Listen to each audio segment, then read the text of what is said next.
Visit करते हैं।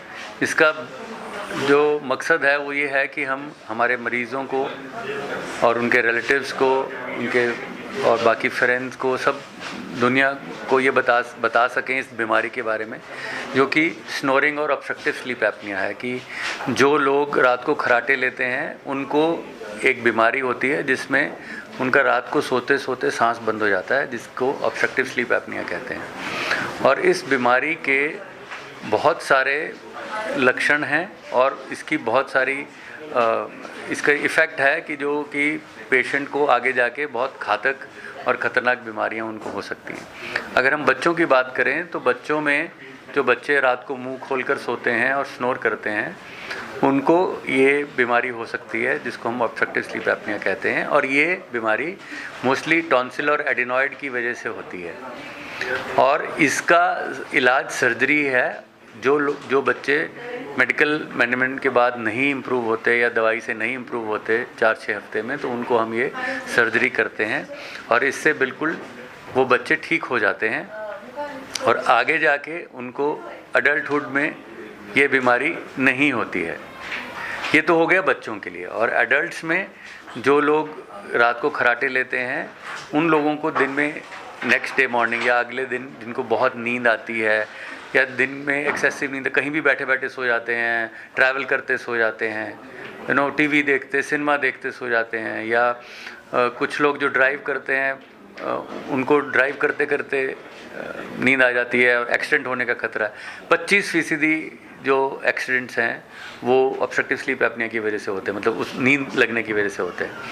और उन लोगों के स्वभाव में चिड़चिड़ापन आ जाता है, मूड डिसऑर्डर्स हो जाते हैं उनको, साइकोलॉजिकल अदर प्रॉब्लम्स हो सकती हैं, काम में मन नहीं लगता है तो ऑफिस में उनकी प्रोडक्टिविटी कम हो जाती है। तो ये सब चीज़ें, ये सब लक्षण हैं इसके। और इसका हमको सही टाइम पे इसका डायग्नोस करना है और डायग्नोस के बाद इसका इलाज करना है। इलाज में कंजर्वेटिव मैनेजमेंट है, जैसे कि हम वेट रिडक्शन करते हैं, उन लोगों को बोलते हैं एक्सरसाइज करिए, कैलोरी इनटेक अपना कम करना है, कुछ खान पान का चेंजेस बताते हैं, जैसे मीठा, fried food, junk food, package food, ये सब मैदे की बनी चीज़ें ये सब नहीं खानी है। और फिर एक मशीन है जिसको हम सीपैप मशीन कहते हैं, तो हम सीपैप मशीन पहले सब पेशेंट्स को एडवाइस करते हैं। ये मशीन जो है एयर के प्रभाव से जो रास्ता रुका हुआ है उसको खोल के रखती है, बट ये मशीन पूरी रात के लिए लगानी पड़ती है, इसलिए कुछ लोग इसको नहीं लगा पाते या इस मशीन का प्रेशर इतना ज़्यादा होता है कि वो नहीं लगा पाते।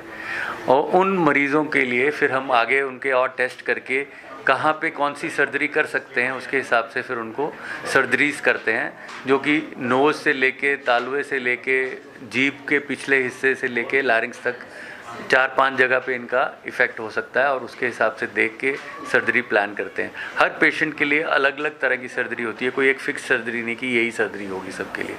तो ये इसका ट्रीटमेंट। डॉक्टर साहब, महिलाओं में ज़्यादा देखी गई है ये बीमारी या मर्दों में ज़्यादा देखी गई है? वैसे मर्दों में ज़्यादा देखी गई है, बट मेनोपॉज के बाद महिलाओं में भी ये बीमारी होने का चांस उतना ही है, उतना ही रिस्क है जितना मर्दों में। बीमारी बच्चों में भी होती है और बड़ों में भी होती है।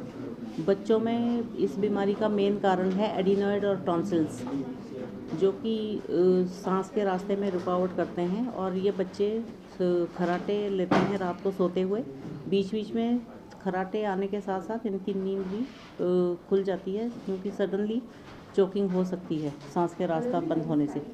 तो बड़ों में ये बीमारी एडल्ट्स में ज़्यादा होती है। एडल्ट्स जो ओबीज है, जिनका वेट ज़्यादा है, overweight adults and old patients में भी होती है। मेन कारण ओवरवेट। अगर आपका वेट बहुत ज़्यादा है तो वही टिश्यूज़ अंदर सांस के रास्ते में भी हमारे रुकावट करते हैं। ज़्यादा टिश्यूज़ होने के कारण सडनली चोकिंग होती है सोते सोते, स्नोरिंग के साथ साथ, और इसको ऑब्स्ट्रक्टिव स्लीप एपनिया बोलते हैं। सडनली नींद खुल जाती है, स्लीप डिस्टर्ब होती है पूरी रात। तो अगले दिन, जैसे डॉक्टर संदीप बंसल ने बताया कि इसके क्या क्या इफ़ेक्ट्स हैं, हमारी स्लीप अगर ठीक नहीं है, बहुत सारे बॉडी के ऊपर साइड इफ़ेक्ट्स हैं ऑब्स्ट्रक्टिव स्लीप एपनिया से। मैंने देखा गया है ज़्यादातर खुद ही घर पे अपना करना शुरू करते हैं। जब ये बीमारी शुरुआत होती है, नाक बंद होता है, स्क्रीन लेना शुरू करते हैं, बाहर से मेडिसिन लेना शुरू करते हैं, उसके लिए आप क्या कहना चाहते हैं? घर का इलाज किसी हद तक ठीक है, पर अगर आपको घर के इलाज से फ़र्क नहीं आ रहा है, 2-3 महीने आप ट्राई कर लीजिए, तो इमीडिएटली आपको स्पेशलिस्ट का कंसल्टेशन लेना चाहिए। अपना गला चेक करवाइए, नाक चेक करवाइए, या फिर अपने चेस्ट फिजिशियन के पास उनसे ओपिनियन लीजिए कि मुझे क्यों ठीक सांस नहीं आ रहा है, मेरी क्या प्रॉब्लम है। तो हमें उसका बीमारी का कहीं ना कहीं जहाँ भी रुकावट है उसका पता लगाना बहुत ज़रूरी है। इस बीमारी के साथ साथ ऑब्स्ट्रक्टिव स्लीप एपनिया की जो साथ साथ बीमारियाँ चलती है, हमारा जैसे ओबेसिटी हो गई, बॉडी बहुत हैवी हो गई, ब्लड प्रेशर होगा ही होगा, ब्लड प्रेशर, डायबिटीज़, उसके साथ साथ हार्ट अटैक होने के चांस रहते हैं। सडनली स्ट्रोक हो सकता है, जिसको लकवा बोलते हैं, स्ट्रोक हो सकता है, या ब्रेन हेमरेज होने का रिस्क रहता है, और मेमोरी लॉस हो सकता है, साइकेट्रिक प्रॉब्लम्स हो सकती है, हेडेक, चिड़चिड़ापन, पूरा दिन अच्छी तरह से आप काम नहीं कर पाओगे, फोकस नहीं कर पाओगे अपने काम पे। तो ये सारी बीमारियां इसके कारण, OSA के कारण होती है।